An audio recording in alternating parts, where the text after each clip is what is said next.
అమ్మా, నీ సూచన వెనుక ఏ అంతరార్థం ఉందో తెలీదు, కానీ నిత్యానిధి ఇద్దరికీ ఏ సమస్య రాకుండా చూడు తల్లి. మ్యామ్, శాంతి అంటూ ఏదో మా శాంతి గురించే మాట్లాడుతున్నారు. ఏంటి విషయం? శాంతి గురించా? లేదే, నేనెందుకు ఆవిడ గురించి మాట్లాడతాను? ఓ, శాంతి అన్నందుకు అలా అనుకుంటున్నావా? అది ఎవరో పేషెంట్ గురించి మాట్లాడాను, మీ శాంతి గురించి కాదు. ఓ అలాగా.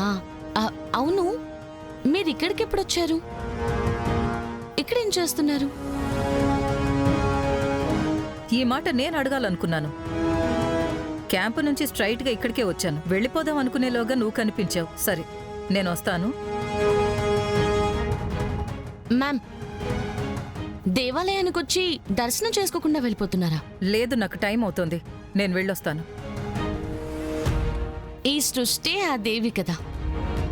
లేట్ అవ్వడం, త్వరగా ముగించడం అన్నీ ఆ తల్లి నిర్ణయమే. మీ అమ్మగారు కూడా ఇక్కడే ఉన్నారు, రండి వెళ్దాం.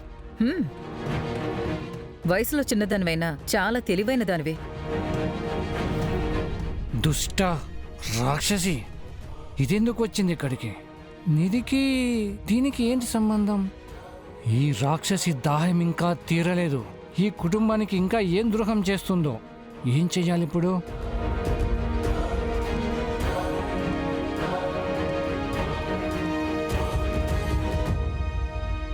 మీకు ఫైల్స్ అని పంపించాను, మళ్ళీ చెక్ చేయండి. అలాగే ఓల్డ్ స్టాక్ ఏది ఉండొద్దు. ఎక్స్పైరీ డేట్స్ అన్ని చెక్ చేసి ఓల్డ్ స్టాక్ ఏదైనా ఉంటే అన్ని రిమూవ్ చేయండి.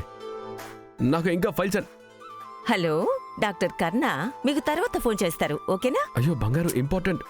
తీసుకో. దేవాలయానికి వచ్చాక దేవుడితో మాత్రమే మాట్లాడాలి.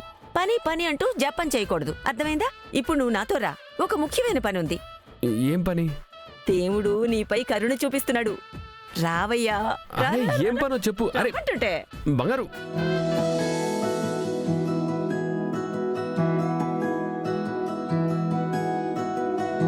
పురోహితులు వారు ఇవ్వండి.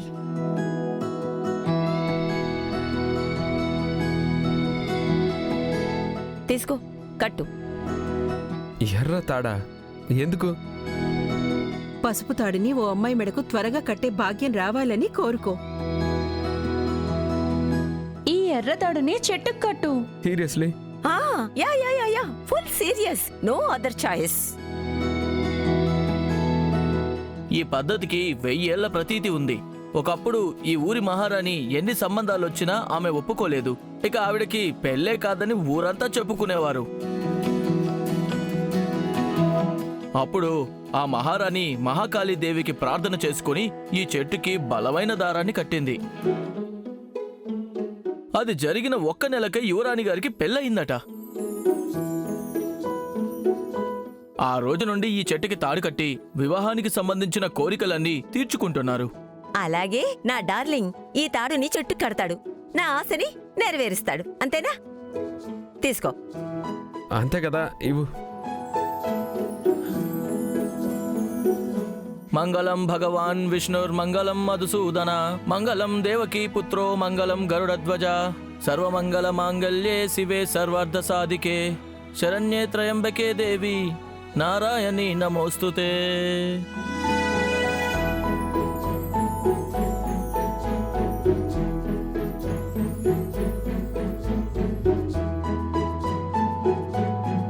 వీళ్ళందరూ నేను పెళ్లి చేసుకోవాలని కోరుకుంటున్నారు. నాకే తెలియకుండా నా జీవితంలో ప్రేమనిచ్చావు. నా జీవితం అంతా నిధిని కాపాడుకునే శక్తిని కూడా ఇస్తావు కదా. పెద్దమ్మా, మీరు చూసారా? పెళ్ళంటే 3 మైళ్ళు దూరంగా పరిగెట్టేవాడు ఇప్పుడు ఎలా తయారైపోయాడో కదా. ఊరుకో. మన యువరాజుకి ముందే సిగ్గెక్కువ. నువ్విలా ఏడిపిస్తే వాడికి కష్టంగా ఉంటుంది. తీసుకో, ఇది తీసుకుని ఈ చెట్టు కట్టు. శాంతి, నీకే ఇది ఓవర్ అనిపించట్లేదా? ఓవరా? నాకు సంవత్సరానికి 1 బిడ్డ చాలు. ముందు ముందు అదే సంఖ్య పెరుగుతుంది. ఇప్పుడు కట్టు. శాంతి, ఇప్పుడేంటి, నువ్వు కడతావా లేదా నాకు తొందరగా ఒక మంచి మునుమనవణ్ణివ్వమని నన్ను కట్టమంటావా? పా, ఈ టైంలో తేజస్ నాతో ఉండాల్సింది. తెలుసు తల్లి, పెళ్ళయ్యాక నీ మాటే నడుస్తుందని నాకు బాగా తెలుసు.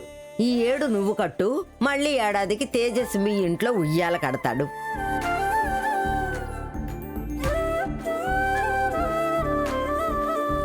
దేవి, నీ దయ వల్ల నిత్యకి మంచి కుర్రాడితో పెళ్లి జరగనుంది. అలాగే నిధికి మంచి సంబంధం దొరికేలా చూడు తల్లి.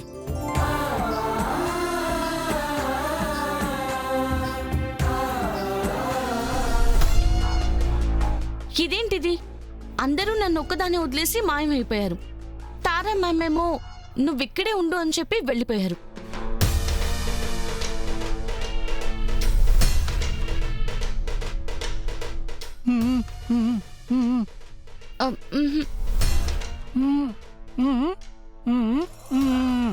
మీరు నాతో మాట్లాడాలా?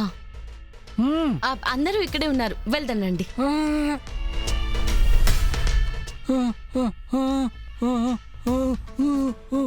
నాతోనే మాట్లాడాలా?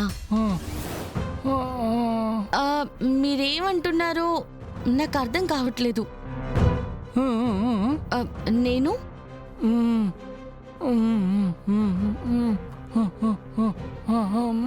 అమ్మా నాన్న వాళ్ళ గురించి మీకేం తెలుసు?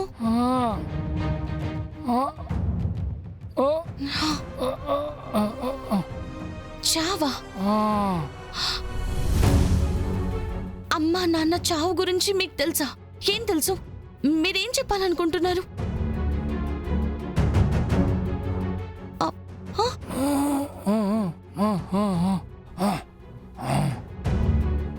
గుట్ట మీద కొలనుంది, దేవాలయం ఉంది. నేనక్కడికి రావాలా? అదేంటో చెప్పండి. మునేప్ప, ఒక్క నిమిషం ఆగండి. తల్లి, ఇక్కడ ఏం జరుగుతుంది? మా అమ్మ నాన్న చావు గురించి ఆయనకేం తెలుసు?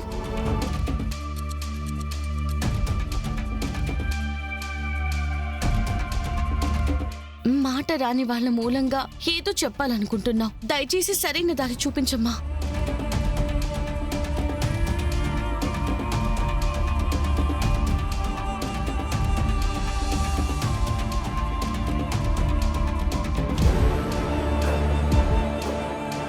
నా మనవరాళ్ళిద్దరూ ఇదే నేల మీద పుట్టిన వాళ్ళు. కన్న తల్లిదండ్రులు లేకపోయినా నేనే వాళ్ళని పెంచి పెద్ద చేశాను. వాళ్ళిద్దరినీ కాపాడింది నువ్వే కదా తల్లి. పగలు రాత్రి ఆ పిల్లల కోసమే నేను నీకు పూజలు చేస్తున్నాను. అయినా ఎందుకమ్మా నీకు నా మీద కోపం? నేనేదైనా తప్పు చేస్తుంటే నన్ను క్షమించు తల్లి.